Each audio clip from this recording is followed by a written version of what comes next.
There's a certain controversy to zoos. Virtually all the history of zoos is about human control of nature. The Columbus Zoo and Aquarium in damage control mode tonight for the second time this year. One of the world's greatest pastimes can also be one of its most deplorable acts. Zoos started at the very beginning of major human civilization. Not only did the ancient Egyptians create imposing epic structures, invent the concept of a nation state, and hold the first empire the world has ever seen, but they also created zoos. Holding cells for wild animals was popular to display its power. The Romans famously used violent and wild animals in their gladiatorial arenas. Man and beast alike fought each other in vicious skirmishes. These are ancient examples and reflect ancient beliefs. Throughout the times from the ancients to before the Age of Enlightenment, zoos were used as power symbols. Wealthy kings and queens showed off their might by having the world's ecosystem in their grasp. These shows of power were not meant to conserve anything. During the Age of Enlightenment, when science became a popular study, the zoo finally transformed into what we think of today. Massive displays with the world's flora and fauna meant to excite, intrigue, and protect. The Vienna Zoo was the first to make this scientific leap in 1752 and still exists to this day, making it the oldest zoo in the world. Even with the leap in interest in zoos as a scientific study, it still wasn't kind to the animals it housed.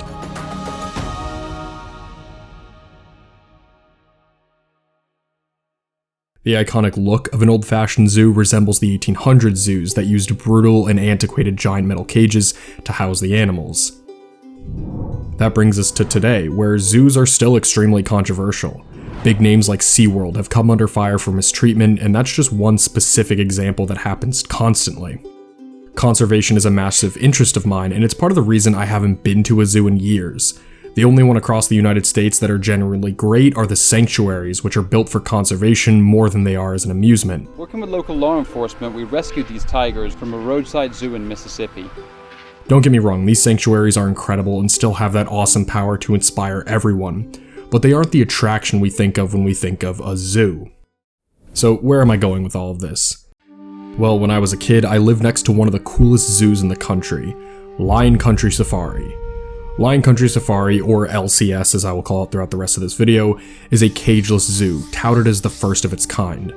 A cageless zoo is exactly what it sounds like, Jurassic Park in real life, a chance to drive through these gorgeous animals' natural habitats and see them up close and personal. When I was a kid, I thought this was pretty cool, but honestly didn't think much of it until I got older and realized how unique, cool, and honestly horrible the idea of a cageless zoo is. I didn't have the perspective to realize that this is a very rare attraction, and of course it had to be in Florida. The United States' capital of tourism and insane people, it made too much sense. LCS has become world-renowned for its unique way of showmanship, and it has gained quite the reputation for it as well. After making our Marineland video, it really had me thinking, what kind of rose-tinted lenses did I have on as a kid? What did I miss at LCS? Can it really be as brutal and unforgiving as Marineland, or is there something else?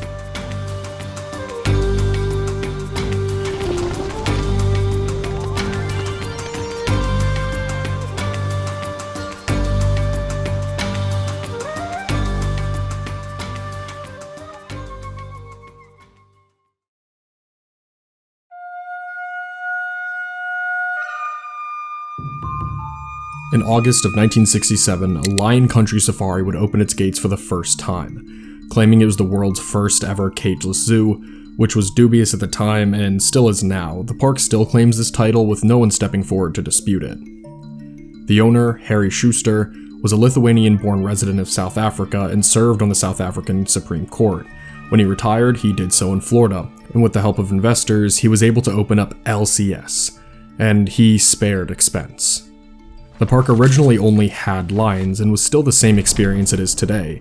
Guests would use their own vehicles to drive through a once-in-a-lifetime safari experience, with the animals being able to roam as closely as they wanted to your car. In the early years of the park, zoos had a lot more freedom to do whatever they wanted. In 1966, 1 year before the park's debut, the Animal Welfare Act went into effect and was the first real law to address the needs and concerns of animals in zoos, circuses, and anywhere else they may call home. LCS abided by this law, of course, and since it was really the only law they had to follow, they were allowed to find some gray areas. A standard day in the early years of LCS would be you and your family with your faces all pressed to the glass of your car, looking at the king and their domains. Everything the light touches. With loud vehicles driving through these lion dens, the lions of course would be intimidated, and LCS combated this problem by covering your car in raw meat to bring the apex predators out of hiding. This wasn't the only morally gray practice employed at the beginning. One of LCS's other mainstay attractions, other than its safari, was the chance to get to cuddle and pet lion cubs, which thankfully did not come with any damages to the animals or guests that I know of. With damage being said, we aren't here to just break down a very strange and unique attraction, but to unfortunately share its often neglectful history. This history of damages and fatalities starts even before the park opened.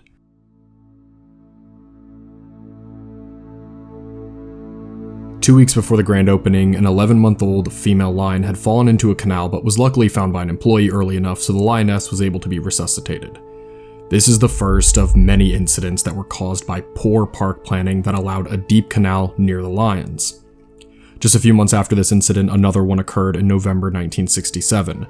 As opposed to the neglectful nature of the first incident, this one was one that was harder to avoid, as a female lion mauled her cub. The cub was a rare white lion and quickly taken to the veterinarian and thankfully recovered. This sort of incident is common in the animal kingdom and is known as infanticide.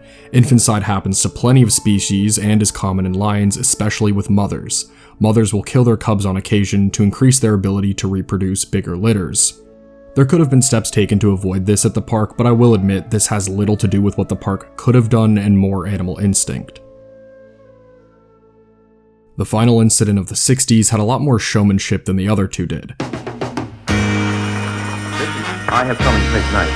And actually, the music is rock and roll. Now, we've never, in my 7 years at NBC, ever on a Tonight Show, ever had a rock and roll. The second host of The Tonight Show, Jack Paar, was filming a documentary called Jack Paar and His Lions, about his love of lions and his own lion that lived in his house, and was seen throughout the documentary making its way through his living room and backyard.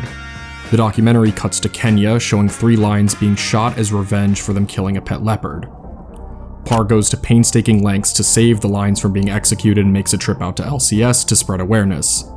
One of those lions at LCS shares his namesake in honor of his generous attitude towards lions, albeit with a late 60s attitude, so more Joe Exotic and less Jane Goodall. In the documentary, we get to meet all of Parr's lions, and of course we meet Jack Paar Jr. in LCS. While filming this documentary, Paar was bitten on the arm by Paar Jr. No serious injuries were recorded, and this documentary is completely lost. I could only find a brief synopsis of it on IMDb. Like I said, Jack Paar had a love of lions like the Tiger King loved his tigers, in a very narcissistic and power-flaunting type of way. Allowing an untrained and armchairly educated Tonight Show host mess around with wild animals is the last thing that should be happening at a park that already had 2 fairly severe incidents that thankfully ended okay in the end. By 1970, the park had a fairly good 3 years of business and decided to expand their horizons with more animals in the park and 2 new LCS locations, one in Irvine, California, and one in Stockbridge, Georgia. These parks were incredibly small when compared to the parent location in Florida. The park in Irvine, California would be LCS's most popular park outside of the Florida location and housed its own local legend, Frazier the Sensuous. Frazier, retiring from his years as a circus performer, found a new home in the Irvine location. He was 18 years old, which is about 80 in lion years. He could barely walk, had no teeth, and his tongue hung from his mouth. This did not stop Frazier, as when he stayed at the park, he courted 35 lionesses and had about 30 children. Frazier became a local legend and had a movie made about him named Frazier the Lovable Lion, which he did not reprise his role in the biopic and was played by a completely different lion. The film is cheesy and kind of ridiculous. Frazier, I want to know all about you, your life, your... My loves. Yes, Marvin, you're a fine, understanding boy, and I think I'd like to tell you about my first love. Not to mention it had a tune about Frazier, which is kind of a banger. Frazier was an aging lion, living in a cage of iron. A little off topic of our story at large here, but Frasier is still fondly remembered and immortalized in many mediums. In 1971, LCS opened their newest park in Grand Prairie, Texas. This park, like the others, was wildly undersized. 1971 also had another horrible incident. The Florida park had been free from accidents since Jack Parr was bitten in 1969. This incident involved an 8,000-pound elephant that stepped on its warden's head while he was tending to the animal. The warden was only 24 years old, but luckily was hospitalized extremely quickly and was able to recover. Just 2 years after that, in 1973, another horrible accident occurred in the Florida park, where a rare 7,000-pound white rhino charged and trampled a worker. Fortunately, just like the last one, the worker was able to survive. These now 3 horrible incidents somehow convinced LCS that they needed to open another 2 more undersized parks in Virginia and Ohio in 1974. Right before these 2 parks opened, LCS Florida would have its worst accident in the history of the entire park. 60-year-old Malcolm Gallup tended to the water buffaloes, and one day while tourists came through in their cars, like any other day, the water buffalo became extremely enraged and attacked Gallup. Tourists watched in absolute horror as the buffalo picked up Gallup and slammed him down multiple times until Gallup horrifically, and unfortunately, died before anyone could sedate the buffalo. This would be the only human fatality at the Florida location. This incident, like the others, still would not convince the company that better security was needed and that the smaller parks were still working as they should. The next incident would happen only a year later and is a similar story to Parr's. Emma Bates, a former lion tamer, raised lion cubs in her home in Royal Palm Beach, Florida. She donated the lions to the Florida LCS when she was unable to care for the giant cats anymore. Bates frequently visited the lions, and one specific time she arrived with 40 pounds of raw meat in the trunk of her car. It did not take long for the lions to get wind of the food they were getting and broke through the fence and ran straight for Bates. Bates was tackled by lions, and one even had her head in its mouth. An employee was luckily able to fight the lions off with a rake, and thankfully Bates did survive, albeit with multiple injuries. This seems oddly familiar to Tiger King. Like I said, it's quite the similar story to Parr's. The big difference is this woman was an actual lion tamer and not an armchair zoologist. It was still extremely negligent to raise these lions in a domesticated setting in the first place, and to not realize that 40 pounds of raw meat will draw attention from multiple giant cats. This incident is horrible, but it shows the lack of finesse handled with these animals. Bates was a lion tamer, sure, but even she should have known better. This comes full circle in humans thinking they can keep wild animals as pets with zero consequences. In 1976, the only incident in the Ohio LCS park would occur. This wasn't just one isolated incident like most of the others here. This one came with specific warning signs that ended in a horrific way. Jack McCann was an employee at LCS in Ohio, and was a warden for the lion pens. McCann frequently broke countless rules like leaving his Jeep in a lion pen without a partner or without a shotgun. In McCann's first offense, he went to save an antelope that wandered into the tiger pens. He exited his vehicle alone and without his gun, and thankfully escaped with his life, and had saved the antelope. McCann was scolded for breaking 2 major park rules. McCann's next offense was his habit of entering the lions' dens, again without a partner and unarmed, and pulling the lions' tails and patting them on the head. That same day, McCann told another ranger that he was going to check up on the cats. Hours later, a ranger went to refill the water tanks and radioed for McCann. When he heard no response, he radioed again. Same thing, no response. The ranger sped to the lions' dens and spotted McCann's Jeep. The immediate thought was that McCann had fallen asleep in his Jeep, which is generous, wishful thinking. Upon approaching the vehicle, McCann was nowhere to be seen until the ranger looked forward and saw McCann's body, beaten, mauled, and surrounded by about 7 lions. The death became a national media frenzy, and LCS claimed that a criminal investigation was not needed due to the fact that McCann was killed by wild animals that were contained. When a standard investigation went underway, it was found that the cause of death was a fractured windpipe.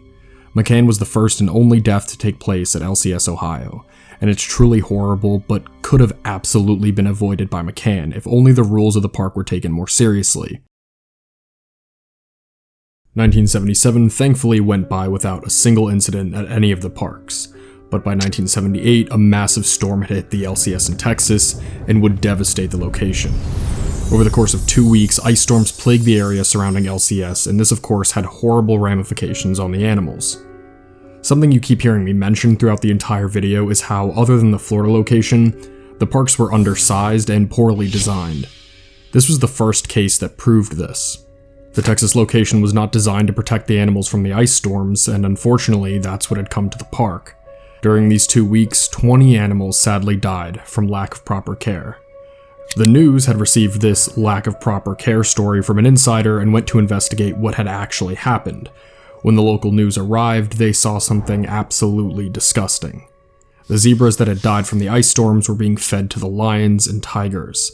And this doesn't sound all that bad since, yeah, lions do eat zebras and will occasionally graze on a dead carcass, but this is a zoo, designed to protect animals regardless of what is going on. These zebra carcasses could have been laden with bacteria or even deadly diseases that put the big cats at risk. What makes this story even worse is the fact that the news witnessed these events, published them of course, and then LCS Texas refuted these claims. These claims must have been fake because LCS Texas was so confident that they changed their name to International Wildlife Park to avoid controversy. The same year as the ice storms in Texas, the California LCS would have its own newsworthy incident. Bubbles the hippo was pregnant the day she decided to escape her enclosure. Bubbles would be on the run from law enforcement for a whopping 19 days, hiding out wherever she could. After those 19 days, Bubbles was found, but when law enforcement shot her with a tranquilizer to escort her back to the park, they overdid the dosage and Bubbles and her unborn child were both killed in the middle of nowhere. The Bubbles story at the time was quite comedic. How could a massive hippo go missing for this long? It was heavily publicized in newspapers and was a major headline for the almost 3-week period she was on the run. Sadly, of course, the story takes a dark turn and turns a funny headline into zoo negligence. This would be the last terrible incident that would plague LCS during the decade, a long and bloody time period that was a testament to the morally gray ideals of operating a park like this. The new decade brought many families to all the LCS locations across the country. The zoo had been accident-free for 4 years. However, in 1980, the first park would close, being the Ohio location, the first of a long line of closures. In 1982, all of this peace would come crashing down, as it seems to always do at LCS. On October 23, 1982, Anthony Stepani, a 2-year-old boy, was visiting Irvine's California LCS with his family and went to go see one of the shows the park featured. The show was the Jungle Fantasy attraction and featured professional animal trainer John Campayano's Big Cats. The Jungle Fantasy show was contracted by LCS and was not an in-house attraction. After the show had ended, the toddler was standing with his family when a cage for a 4-year-old tiger was starting to be slowly opened by the big cat. The cage was not fastened correctly and led to the tiger to bolt out of its cage and straight to Stepani. The tiger dragged the boy by his head and led him 50 yards away when the tiger brought him to a bush. Campayano and an assistant rushed towards the bush, and the assistant let off a fire extinguisher right in the tiger's face, forcing the wild cat to drop the toddler. Stepani was immediately rushed to the hospital and had immediate brain surgery. After the storm had settled, it seemed that the toddler suffered no major injuries and a couple of years later was given copious amounts of money in a settlement, which is rightfully deserved. The entire Stepani family, including his 2 brothers, were given an out-of-court $20 million settlement. I tried to see if Anthony was active on any social media, and I did find a ton of Anthony Stepani's. The first even listed his location as living in California, but I don't think this is enough evidence to claim it's him, so I won't even show this account out of this man's privacy. As for the big cat trainer, Campayano, he was charged with 10 misdemeanors, including improper cage use and operating without a proper state animal license. If he was found guilty of all accounts, it would mean a year of jail time and a $1,000 fine. With the Bubbles incident, the one we just discussed, and unfortunately the next 2 we will discuss, it seemed like the Irvine Park was run horribly, mismanaged, and negligent to everyone involved. The California park had a ride on an elephant attraction, which used 4 elephants that seemed to be the safest and played well with the wardens and guests. This would be the beginning of another horrific accident that would plague the Irvine location. In 1983, one of those elephants, named Misty, went on a complete breakdown after performing at the Gentle Jungle Animal Show attraction for a good while. Misty was being chained by Lee Keaton, the head game warden, and was almost ready for the attraction when she refused to be leashed and lost it. Missy trampled Keaton in 5 tons of force, and animalistic fury unfortunately ended Keaton's life right then and there. 39-211 information, it looks like we're going to have a fatal out here. That's fine. 211, they're requesting that we 187 the elephant. He's going crazy. Misty continued to brutalize Keaton, and the paramedics were unable to get their jeeps close enough to his body. Eventually, Misty was lured away and Keaton was pronounced dead. Misty broke through the gates of the park just like Bubbles did years prior. Luckily, the park wasn't open to the public just yet, but local events scattered as law enforcement went on the hunt for a rampaging elephant. The police attempted to tranquilize Misty, but claimed the darts bounced right off her skin. I don't think what you carry is going to be able to do it. Keep the guys with shotguns away from this guy. We don't need any officers getting run over. So they were authorized to use lethal force until the rampaging beast just calmed down and was led into a van by wardens and escorted back to the park. Keaton's wife filed a lawsuit and was met with contempt from the briefly mentioned CEO Harry Shuster. I was unable to find any information on the outcome of the court case. The same year in the same park, there was an incident with a chimp attacking its warden, but I couldn't find much information on this at all. The article I'm using mentions it, but in my hours spent looking at LCS incidents, I couldn't find anything else about it. Also, during the time period of the California park, there were problems such as the carnivorous animals hunting prey, which led them to being closed in their own pens for the time being, as well as monkeys ripping off car parts and jumping on the hood of vehicles. I couldn't find an exact year or really any other information than just one article. The only reason I included it was because it's not impossible that this did in fact happen due to the poor management of the California park. All three of these incidents would lead to the inevitable closure of LCS's Irvine location in 1984, and the Georgia location would shut its doors the same year, despite not having any recorded accidents that I could find. Only 2 years later, LCS would find itself under new management. I wish I could have discussed any of the background details of the company's upper management and CEO Harry Shuster, but unfortunately nothing really exists, and the man is a mystery. His most notable event would be his lawsuit over the use of land that became the Irvine LCS location. The Irvine location shut down its drive-thru attraction and used the park part of the property as a water park. Shuster argued that the land was so valuable and that the Irvine leasing company couldn't just take the land he built back. A settlement was eventually reached and Shuster received $40 million. With that, LCS changed hands from Shuster to the Underhalters. Leon Underhalter, Mark Underhalter, and Harold Kramer took control of LCS. Their credentials are completely mysterious, as I can't really find much on them similar to Shuster. Without any credentials to speak of, I'm curious if Underhalter and Kramer did anything to improve the park. With only 3 of the parks still open, would the casualties and accidents of animals and humans alike slow down at all? The new management was able to keep the park peaceful for the most part from 1986 to 1988. There was not a single problem I could find across all 3 parks. 1989, unfortunately, would end this trend. At the home base of the Florida location, it was time to transport the chimps into a new area. One of the chimps attacked a guard, the guard slipped and let off a revolver shot into the other guard's abdomen. Luckily, everyone and all the chimps did survive. This random chimp event wasn't the only thing that occurred in 1989, but an act of God was not what the new owners were expecting. Here's where the design of the other parks comes up again. The Texas park, for lack of a better term, just really sucked, and just like the ice storms they had in 1978, another natural disaster hit the park, flooding the zoo completely. This occurred in 1989 and 1990, and over the span of the year, 50 animals had died tragically to poor planning yet again. In 1991, the Texas park would finally close its doors after having a tumultuous time keeping their animals alive during natural disasters. I am getting ahead of myself here and do need to backtrack to the Florida location really quick. Just a year before the Texas closure in 1990, Florida would have one of the last incidents recorded at the park. Jojo the elephant lost it for a brief moment and grabbed its trainer, spun them around, and brutalized them. Luckily, the trainer and the elephant did survive. This brings us to the final recorded incident that I could find. We started at home in Florida and ended there as well.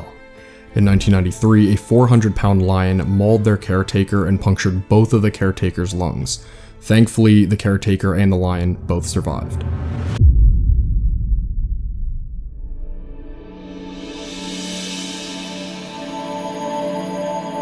That's all the accidents, incidents, acts of God, acts of employee, and zoo negligence that plagued the LCS locations. By the mid-90s, the only park that still stood was the first one, the Florida location. During the 2000s and early 2010s was actually when I was visiting the park, and I honestly don't remember much. Things really changed from the opening to when I was going, of course. I wasn't that close to the lions, but I remember multiple traffic jams being caused by ostriches and buffalo. We used to go during field trips, and being in a massive bus cruising through the safari was really cool. We used to jump around different seats depending on whatever animal was closest. There really wasn't much of anything that happened from the early 90s up until the mid-2000s. During this time period, LCS did expand their walk-around park to have a water park, which definitely boosted the ticket value. Talks of LCS being purchased started to swirl in 2017. The buyer was Marcella Leone, a Connecticut resident who visits Wellington, Florida due to the large equestrian presence. Leone owns her own zoo in Connecticut, the Leo Zoo and Conservation Center. The Leo Zoo looks really legit and seems very dedicated to education and conservation before profit. Because the center limits visitors and focuses on providing large, quiet spaces for animals to breed, it's okay. Leone says she's welcomed plenty of babies, but the birth of these cubs is extra special. On the 50th anniversary of LCS, the deal went through and Leone purchased the property. I have seen reviews of the park by accident while researching, but you know what? It's been ages since I've actually been to Lion Country Safari, and with it under new management and accident-free for about 31 years, let's check it out and go to the park ourselves.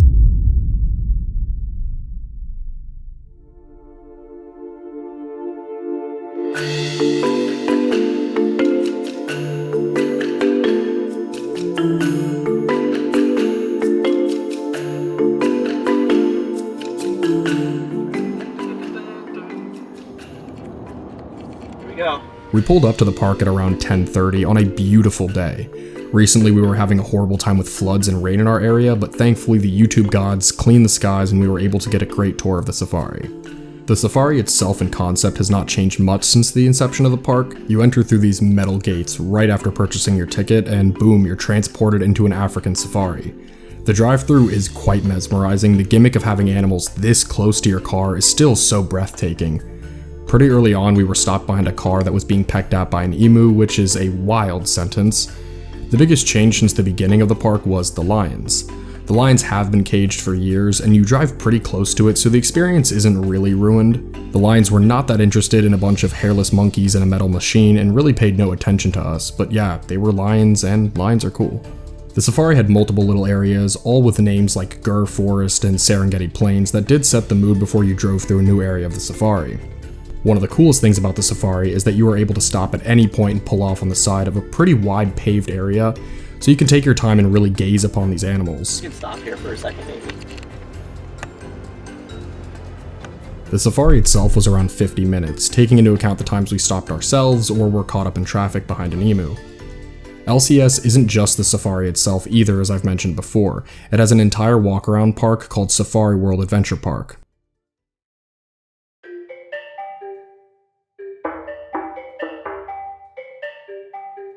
I was honestly more excited to revisit this than I was the drive-thru safari, since I remembered the drive-thru pretty vividly and only had fever dreams about the adventure park. The park had a really cool entrance with the LCS sign and some really cool theming, but once you enter, it personally didn't deliver much. It does have a lot of charm and is a really cool place for families and kids alike, but for a jaded 20-year-old YouTuber, there wasn't too much to do. It did have some animal exhibits like alligators, owls, and some giant snakes, and even though alligators live in my backyard, I stared at them for a good 5 minutes. The water park again is very kid-oriented, but boosts that ticket asking price of $50. The rides are also kid-centered, with them just being merry-go-rounds or looping trains, but none of them had a height restriction for adults, so we did get to ride the train, which is a longer ride than the state-of-the-art Tron ride only a few hours away in Disney. We had some great interactions with the staff who were super friendly and informed us that if you buy a ticket for the safari, you can just loop it all day until park closing. Families can easily spend all day here between doing the safari a few times and spending a couple hours at the walk-around park. We had a pretty good time here, but that also isn't my endorsement of the park. When we released Marineland, we did have a few comments noting that when they went to the park, nothing seemed off. And yeah, nothing seemed off here either, but that's where the moral questions come into play. At the end of all this, it's difficult to come up with how I feel.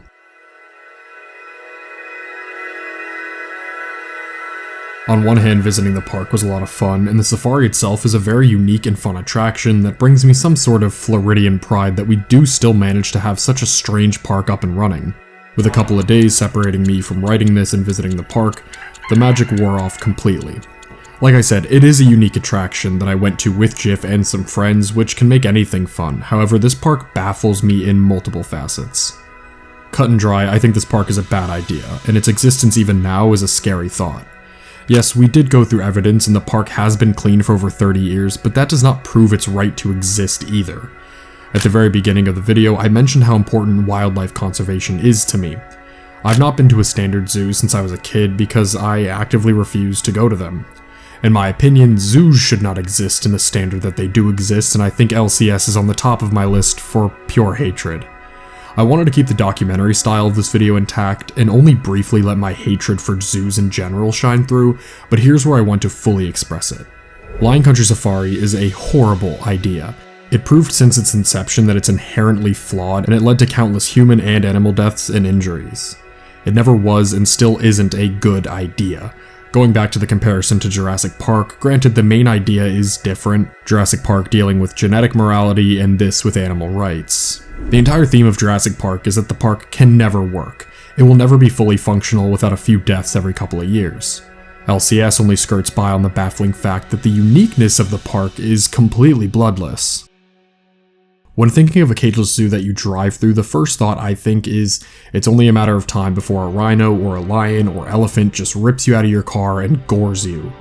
And I'm sure many of you were surprised to find out that not a single visitor to the park died during the drive-through safari. It's a strange mixture of luck, an act of God, and some true honest wildlife conservation that not a single animal managed to harm anyone while they drove through the park. Even weirder is that an animal was never harmed either. I cannot find a single recorded incident of an animal being hit by a car. In a weird way, it makes me feel some sort of respect for LCS, because my anger at it is backed up by years of abuse and idiotic decisions, but its true intention for existing has never broken down and has mind-blowingly been proven to work. The scary truth is that LCS and most other zoos have about the same amount of accidents, so LCS is not a strange case, it's horrifyingly the norm. LCS does get some mainstream love from animal rights activists from what I've seen because of the work that famous zoologist and chimp expert Jane Goodall has done at the park. I know when I first started writing this, it definitely boosted my respect for the park. Jane Goodall is an all-around national treasure, and her research on chimpanzees is incredible, but even she is not without her faults. She's been found plagiarizing and interfering with chimps' natural behaviors in order to study them. Goodall brings some good credit to LCS, and just because she has made some mistakes, she has corrected them, and her presence make me believe that LCS can be something for good. It's hard to explain my hatred of this park because it feels unfounded some of the times, although even though it works does not mean it's humane or a good idea. This video is not supposed to bring hatred towards LCS either. I think a good way of fixing this park is dismantling the safari altogether. Let the animals roam free in these giant spaces and offer guided tours where a trained professional drives the vehicle. I think you can keep the same level of awe with this attraction and also make it a lot safer for the animals. I would also get rid of the adventure park altogether and expand the size of the wide open plains. Most of the animals at the adventure park were in tiny and undersized cages, and I think getting rid of this as an attraction will surely boost support from animal rights groups. I don't think any of my crackpot ideas will ever come to fruition. It's proven to work, it's a staple of West Palm Beach, Florida, a place that gets tons of tourists, and it's a cheap and incredibly unique park. I've been thinking about ideas for this video for around a year, and LCS does occupy a nostalgic spot in my childhood. In general, I wanted this video to make some people think. I am a strong advocate of dismantling zoos, and I'm curious to see where the discourse in the comments go. Did this video make you guys think about your local nostalgic zoo and what awful things might have happened there? Do you completely disagree with me about zoos? If you are a strong believer in this like I am, how do you help support animals? If you believe zoos can be 100% humane, how would you do it? Tonight we looked at a weird and bloody history of a cageless zoo, and I hope this video doesn't just become a list of deaths, but also makes you think about your own belief when it comes to zoos and whether you agree with me or not. Animal rights can be a very heated debate, and I want you guys to spill your guts in the comments, keeping it clean of course. With that said, this has been our 100th Debunk File video. Thank you guys for sticking around this long and supporting our exciting and oftentimes insane channel. From the bottom of our hearts, thank you for allowing us to make these documentaries and achieve a whopping 100 videos. Thank you guys so much for watching. As always, my name is Sep. I'll see you next time. Bye.